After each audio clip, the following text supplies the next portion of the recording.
There we go. And our next phase, and stick around because we do have a couple of door prizes to give away toward the end here.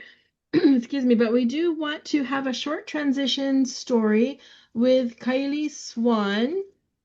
And Kaile, I'm going to add you on a spotlight if you're here. There he is. Hi, Kaile. And he's going to share a little bit about his transition journey. And I've got some questions for you, Kaile. Are you ready? Go ahead.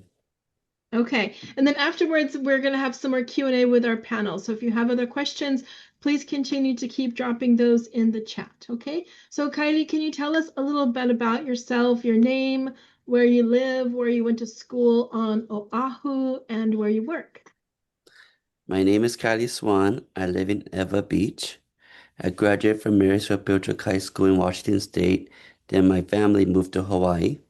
I went to James Campbell High School and I was placed in a community-based instruction program about a year until I turned 20 years old. Where, where I work. I work at James Campbell High School in Eva Beach as classroom cleaner. I work 3 hours a day, 15 hours a week. Awesome, great. Thank you. And you mentioned you received support in Washington State, but we're hoping you could please share with everyone your experience here in Hawaii, trying to get a job and get employment and keeping that employment and what kind of supports you receive. I learned how to ride up local public transportation with the community-based instruction program at James Campbell High School and job training from the DVR program.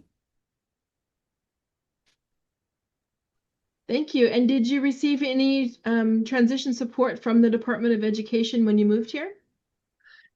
The transition coordinator, Miss Yamaguchi, initiated an application for DVR services right away.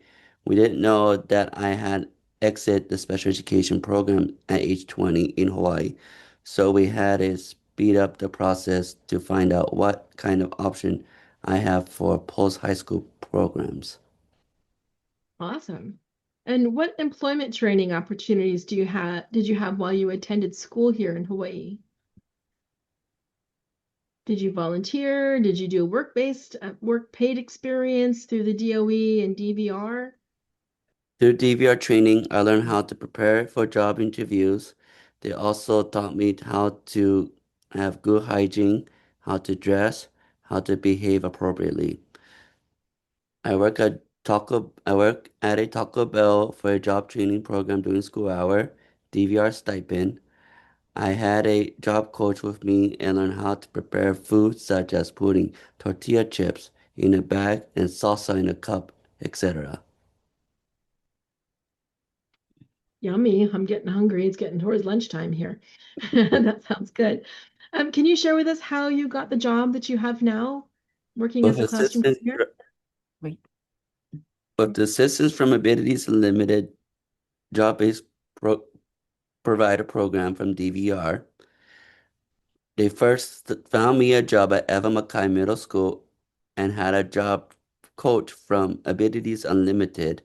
After a while, the DVR program ended. I moved to Weill Elementary School on my own.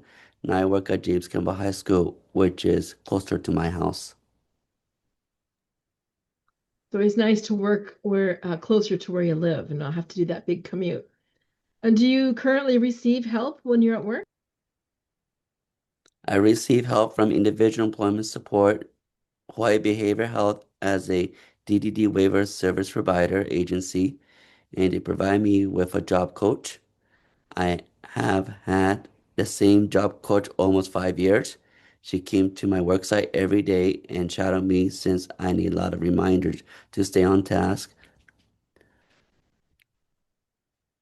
and help me with time management so I can finish my job on time. She also helped me to communicate better with teachers so they don't have miscommunication. That's awesome. Is there anything else you'd like to share with us about working, about about the services and supports you have while you're working? No? No, Are you happy with the job that you have right now? yes, but it's closer to my house, so easier for my mom to pick me up. Awesome. Thanks, Mom. Thanks for helping out today. Does anybody have questions for Kylie or Mom? Mom is here too. Hi. That's my mom. That's the thing for our students like Kylie, it is parents often that are standing right there beside them and behind them, helping to move things along and to get the supports. Advocacy does not stop when our kids exit high school. It continues to go and grow as our kids are moving into the employment range. So thanks, Mom, for helping Kylie to do some meaningful work and helpful work at the Right. school. Yes, it gets stressful sometimes, having to set the service for a child with special needs. So when we moved from Washington State here, he was already 19 years old, not knowing that the Hawaii State letting a student exit the program at the age 20. And then that was like shocking. We were thinking, oh, he still have another year. And so we had to really like hurry up to find out the services and then decide where he can go after high school. And I got really frustrated because I'm not from here and I'm from Japan. So I had to like really reach out to whoever can give me information. So to speed up the process, I reached out to Hawaii Disability Rights Center. So they provided me with a power of attorney for education, so I can be an advocate for Kylie's education piece. And then also, I think they reached out to DD so that they can, kind of speed up the process. So he will have a DD waiver program waiting once he exit from high school and not knowing those job coaches available from the DD service. So we sent him to Easter Seals first for adult day health program. And in the meantime, we looked for other resources as well. But at that time, they were having a work crew, yeah. Or crew. Yeah. So Easter Seals had a work crew, so he kind of got a experience of cleaning in the office settings. Also got paid, so that was a good start.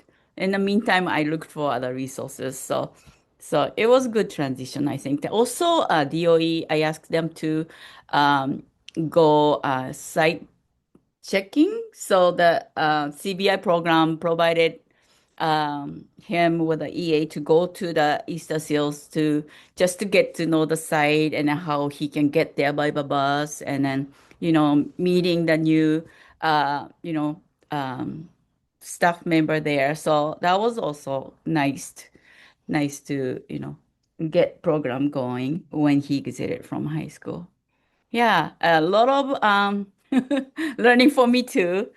And he's 32 now, and he volunteers. So since he's autistic, we like to set schedule. So he has a routine. So he volunteers 3 days a week in town, and then in the afternoon he goes to work on his own, catching bus. And then I pick him up from work. I also work at the Campbell High School as an educational assistant, so that helps. Uh, so I pick him up and then take him to swimming pool every day so he can practice swimming for Special Olympics. So we have a strict routine set up, you know, day to day, and I think it's going well after, how many years since you finished high school? 20. So yeah, 12 years. It took 12 years to set everything up that it goes everything smoothly. Now it's just, I feel like it's good for now. That's great. Thank you for sharing and thank you for sharing kind of the timeline too, because sometimes we just want it to happen right now, right away. And Yeah, it does take time to get does things take set time. up and the supports, and you're always building on previous experience as well. Yeah, I think that it's important that we send them to the community and make them visible so that people get to know them better and then, provide more help or, I think it's all like it takes a village to raise a child kind of thing. It does. And we have this Footsteps Village here today to help raise our kiddos and get them into work or college or just life after high school and into that community. So thank you. Dwight had a question for you, Kylie. How many hours a day do you work and how many days a week? So what's your schedule like for work? Just 3 hours a week, 15 and hours. 15 hours. 3 hours a day. 3 hours a day, 15 hours 15 hours a week. a week. So every day you're at school, Monday through Friday for 3 hours. Right. That's awesome. And Dwight also wanted to know, is it a supervised work experience or do they just say, okay, Kylie, go over and clean those rooms or clean this building and you're off on your own unsupervised?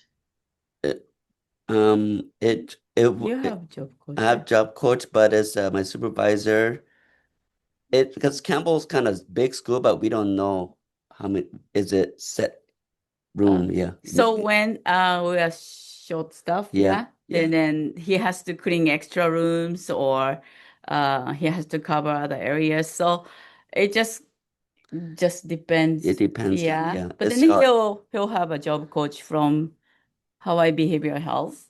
So she kind of shadows and then steps in when he needs reminder or forgot to do something. And yeah. because Campbell's so big. Yeah. Some people takes off last minute. Oh, yeah, some Yeah. That is people a have. big high school. You get your steps in for sure over there. Yes. Yeah.